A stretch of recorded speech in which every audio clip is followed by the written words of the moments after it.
2026년 2월 13일, 오늘 월스트리트의 기대는 다시 한번 처참하게 짓밟혔습니다. 지난달 28일, 미 연준 Fed 이 기준금리를 3.50%부터 3.75%까지로 동결한다고 발표했을 때만 해도 시장은 일시적 숨고르기라고 위로했습니다. 하지만 오늘 공개된 지표는 잔인한 현실을 말해줍니다. 미국 10년물 국채 금리가 다시 4.12%를 뚫고 올라왔습니다. 여러분이 뼈 빠지게 일해서 갚아야 할 주택담보대출의 기준점이 떨어지기는커녕 다시 치솟고 있다는 뜻입니다. 왜 이런 일이 벌어질까요? 답은 간단합니다. 미국 정부가 갚아야 할 빚이 감당 불가능한 수준을 넘었기 때문입니다. 2025년 12월 기준 미국의 국가 부채는 38조 5천억 달러를 돌파했습니다. 불과 1년 전인 2025년 초와 비교해도 2조 달러 이상 폭증한 수치입니다. 이 38조 달러라는 숫자가 감이 안 오십니까? 현재 대한민국 1년지 DP의 20배가 넘는 돈이 오직 미국 정부의 빚으로 쌓여 있습니다. 더 충격적인 건 이 빚에 대한 이자 비용만 연간 1조 달러를 넘어섰다는 사실입니다. 미국 국방비보다 이자 갚는 돈이 더 많아진 이 기형적인 구조가 바로 여러분의 지갑을 털어가는 진짜 범인입니다. 그런데 시장 한쪽에서는 딴 세상이 펼쳐지고 있습니다. 엔비디아. 이의 시가총액은 이번 주 4조 5,500억 달러를 찍었습니다. 2024년 3조 달러 시대가 열렸다고 환호하던 게 엊그제 같은데 이제는 4.5조 달러라는 비현실적인 숫자가 뉴노멀이 되었습니다.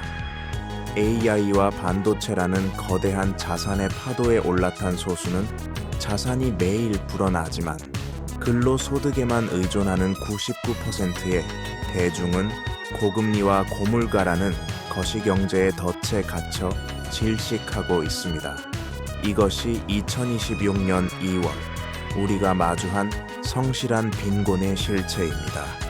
이 거대한 흐름은 한국 경제에 즉각적인 타격을 입히고 있습니다. 원달러 환율은 1,451원을 기록하며 이제 1,400원대가 위기가 아닌 일상으로 굳어졌습니다. 여러분이 아무리 열심히 일해서 원화를 모아도 달러로 환산한 여러분의 자산 가치는 미국이 빚을 늘릴 때마다 연준이 금리 인하를 주저할 때마다 실시간으로 증발하고 있습니다. 열심히 일하는데도 왜 가난해지는가? 그 답은 여러분의 노력이 부족해서가 아닙니다. 판 자체가 기울어졌기 때문입니다. 지금부터 그 기울어진 운동장의 메커니즘을 낱낱이 해부하겠습니다. 지금 벌어지는 현상은 단순한 경기 순환이 아닙니다. 경제학 교과서가 더 이상 작동하지 않는 재정 우위, fiscal dominance의 시대입니다. 과거에는 중앙은행이 인플레이션을 통제할 힘이 있었습니다. 1980년 폴 볼커 연준 의장이 기준금리를 연 20%까지 끌어올려 물가를 때려잡을 수 있었던 결정적 이유는 당시 미국 국가 부채가 GDP의 30% 수준에 불과했기 때문입니다. 하지만 2026년 현재는 다릅니다. 부채 비율이 GDP의 120%를 훌쩍 넘긴 상황에서 금리를 6%, 아니 5%까지만 올려도 미 정부는 이자 부담으로 파산 위기에 몰립니다. 연준은 이제 물가를 잡기 위해 금리를 올리는 심판이 아니라 정부가 망하지 않도록 돈을 계속 찍어내야 하는 인질이 되었습니다. 이 망가진 메커니즘이 여러분을 가난하게 만드는 원리는 18세기 경제학자 리처드 캉티용이 증명한 캉티용 효과 칸틸론 에펙트로 완벽하게 설명됩니다. 중앙은행이 위기를 막겠다며 돈을 풀면 그 돈은 헬리콥터에서 골고루 뿌려지지 않습니다. 돈은 수도꼭지, 중앙은행과 가장 가까운 곳, 즉 월스트리트 금융가와 빅테크 기업, 채권 보유자들에게 가장 먼저 흘러 들어갑니다. 이들은 시중에 돈이 풀려 물가가 오르기 직전 아직 싼 가격에 부동산과 주식을 사들여 자산을 폭등시킵니다. 반면 이 돈이 돌고 돌아 하청업체를 거쳐 여러분의 월급 통장에 꽂힐 때쯤엔 어떤 일이 벌어져 있습니까? 이미 햄버거 값부터 아파트 가격까지 모든 물가가 올라 있습니다. 2020년 팬데믹 이후 미국 M2 통화량이 40% 이상 폭증하는 동안 전 세계 근로자의 실질 임금 상승률은 그 절반에도 미치지 못했다는 데이터가 이를 입증합니다. 돈이 풀릴수록 자산가는 더 부유해지고 노동자는 더 가난해지는 것. 이것은 시스템의 오류가 아닙니다.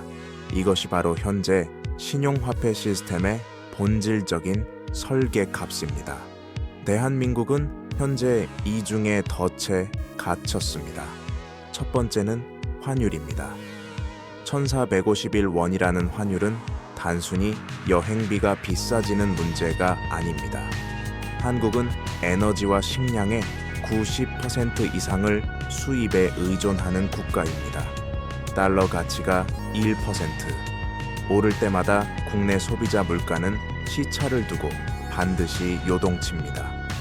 2026년 2월 현재 한국의 가계부채 대비 GDP 비율은 100%를 상회하며 여전히 세계 최고 수준을 유지하고 있습니다.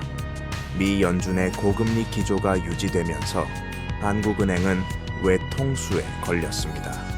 금리를 낮추자니 자본 유출과 환율 폭등이 두렵고 금리를 올리자니 한계 가계와 자영업자의 연쇄 파산이 눈앞에 보이기 때문입니다.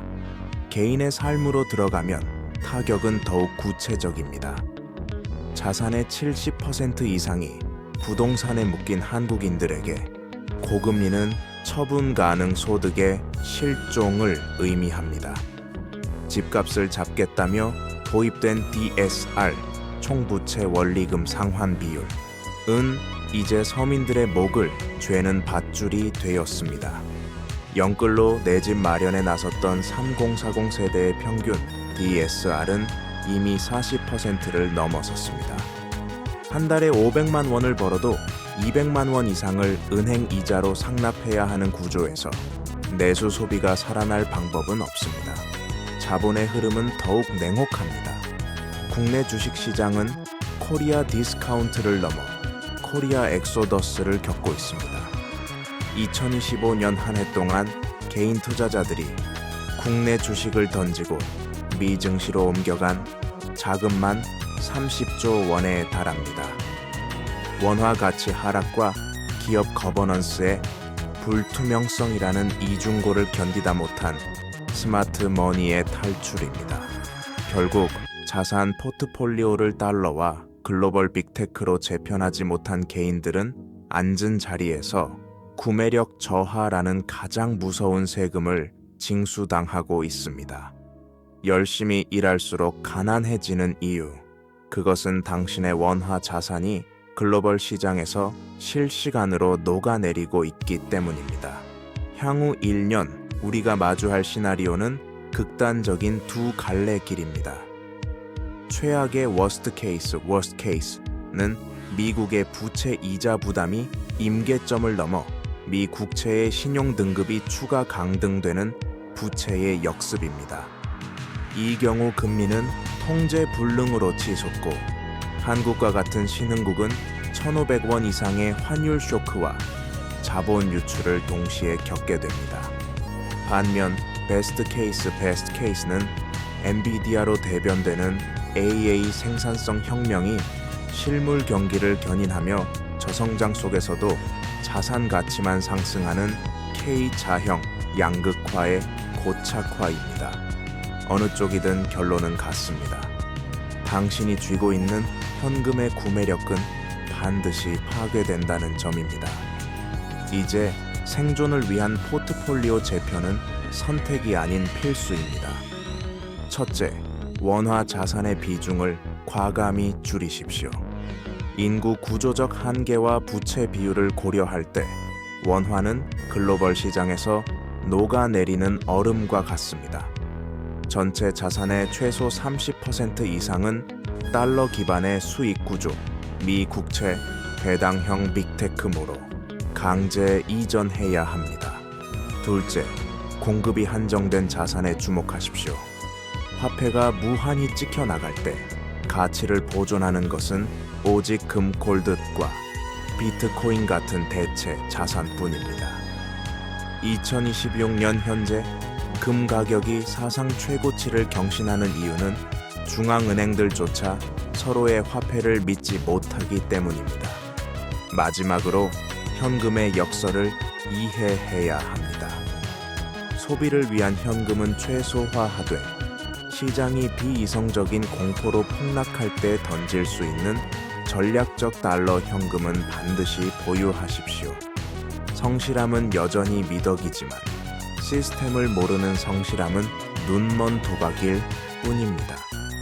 노동으로 번 돈을 가치가 보존되는 자산으로 치환하는 법을 배우지 못한다면 당신은 평생 시스템의 이자를 갚기 위해 일하는 현대판 소장농에서 벗어날 수 없습니다.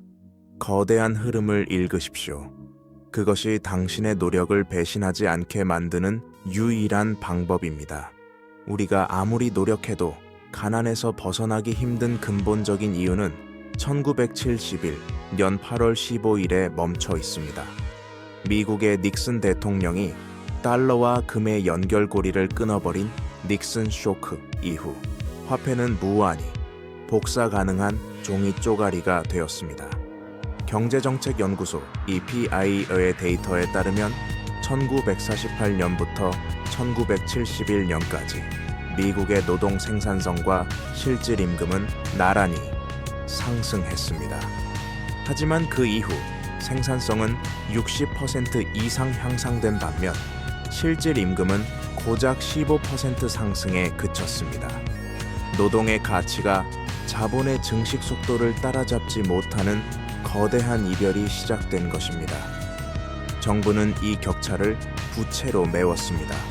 소득이 늘지 않으니 빚을 내서 소비하게 만들었고 그 결과가 현재의 전 지구적 부채 위기입니다. 2026년 현재 전 세계 총부채는 315조 달러를 넘어서며 글로벌 GDP의 330%에 달합니다. 정부는 이 거대한 빚을 갚을 생각이 없습니다. 대신 인플레이션이라는 교묘한 방법으로 빚의 가치를 녹여버립니다.